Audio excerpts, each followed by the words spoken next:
Hello everyone.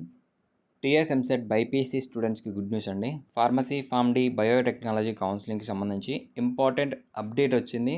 Counselling ఎప్పుడు start అవుతుంది, వీటన్నిటికి సంబంధించి డీటెయిల్స్ ఎక్స్ప్లెయిన్ చేస్తాను. స్కిప్ చేయకుండా చివరి దాకా చూడండి.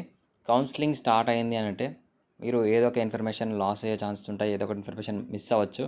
కాలేజ్ సెలెక్షన్ చేసుకోవడం కానివ్వండి, సర్టిఫికేట్ వెరిఫికేషన్ కానివ్వండి, ప్రతి ఒక్క దానికి సంబంధించి ఏది మిస్ అయినా మీ సీట్ అనేది లాస్ అయ్యే ఛాన్సెస్ ఉంటాయి. సో మళ్ళీ 1 ఇయర్ వెయిట్ చేయాల్సి వస్తుంది, లేదంటే ఏదో ఒక కోర్సులో జాయిన్ కావాల్సి వస్తుంది. కాబట్టి ఆ మీకు ఏమైనా మిస్ కాకుండా గైడెన్స్ ఇవ్వడానికి మేము రెడీగా ఉన్నాము. సో డిస్క్రిప్షన్లో మెంటర్షిప్కి సంబంధించి డీటెయిల్స్ ఉంటాయి, జాయిన్ కండి. అలాగే టెలిగ్రామ్ ఛానల్, వాట్సాప్ ఛానల్ ఉంటుంది. ఏ చిన్న ఇన్ఫర్మేషన్ వచ్చినా అక్కడ మెన్షన్ చేయడం జరుగుతుంది. మీరు పర్సనల్గా నాతో కాంటాక్ట్లో ఉండాలనుకుంటే మెంటర్షిప్లో జాయిన్ అయిన వారికి ప్రతి ఒక్క ఇన్ఫర్మేషన్ అప్డేట్ చేయడం జరుగుతుంది. సో ఇక డీటెయిల్స్లోకి వెళ్తే, ఫార్మసీ ఫార్మ్డీ కౌన్సిలింగ్కి సంబంధించి ఎంపీసీ వాళ్ళకి కౌన్సిలింగ్ షెడ్యూల్ రిలీజ్ చేశారు. సో ఎంపీసీ ద్వారా ఫార్మసీ ఫార్మ్డీ చేయాలనుకునే వాళ్ళకి ఈ మంత్ 24th, 25th రోజున డైరెక్ట్ వెబ్ ఆప్షన్స్ అనేది ఇవ్వచ్చు. అంటే ఫస్ట్ ఫేజ్లో అంటే ఎంపీసీ కౌన్సిలింగ్లో ఎవరైతే ఫీ పేమెంట్ చేశారో వాళ్ళు డైరెక్ట్గా మనకి వెబ్ ఆప్షన్స్ ఇవ్వడానికి ఛాన్స్ అయితే ఇవ్వడం జరిగింది. సో 27th సీట్లు కేటాయిస్తారు. 27, 28 రోజున ఆల్మోస్ట్ మనకి 29th వరకు ఎంపీసీకి సంబంధించి ఫార్మసీ ఫార్మ్డీ కౌన్సిలింగ్ అనేది కంప్లీట్ అయిపోతుంది ఈ month 29th. So next first phase తర్వాత సెకండ్ ఫేజ్ అనేది నెక్స్ట్ 10 డేస్లో రిలీజ్ చేయడానికి అవకాశం ఉంది.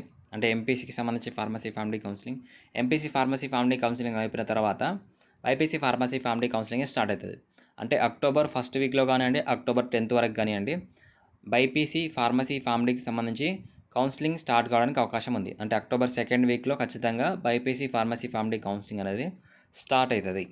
సో ఎందుకు ఎంపీసీ తర్వాత అంటే ఎంపీసీ నుంచి చాలా తక్కువ మంది జాయిన్ అవుతారు ఫార్మసీ ఫార్మ్డీలో.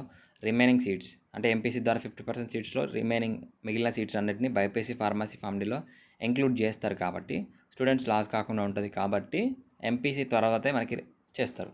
సో ఇప్పటివరకు లేట్ కావడానికి మెయిన్ రీజన్ ఏంటి అంటే, కాలేజ్ అఫిలియేషన్ కోసం మనకి ఫార్మసీ కౌన్సిల్ ఆఫ్ ఇండియా సుప్రీంకోర్టును ఆశ్రయించింది.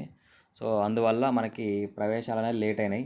ప్రీవియస్ ఇయర్తో కంపేర్ చేస్తే ఈ ఇయర్ చాలా లేట్ అయింది. అందుకే మనకి ఇప్పుడు ఎంపీసీకి సంబంధించి వెంటనే కౌన్సిలింగ్ నోటిఫికేషన్ అనేది రిలీజ్ చేయడం జరిగింది.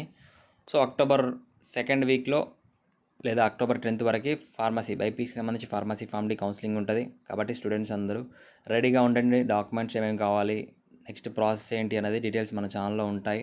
అలాగే మెంటర్షిప్ తీసుకున్న వాళ్ళకి ఖచ్చితంగా గ్రూప్లో యాడ్ చేయడం జరుగుతుంది. ప్రతి ఒక్క అప్డేట్ ఏ ఇన్ఫర్మేషన్ ఉన్నా వాళ్ళకి మెన్షన్ చేయడం జరుగుతుంది. ఓకేనా? Thanks for watching.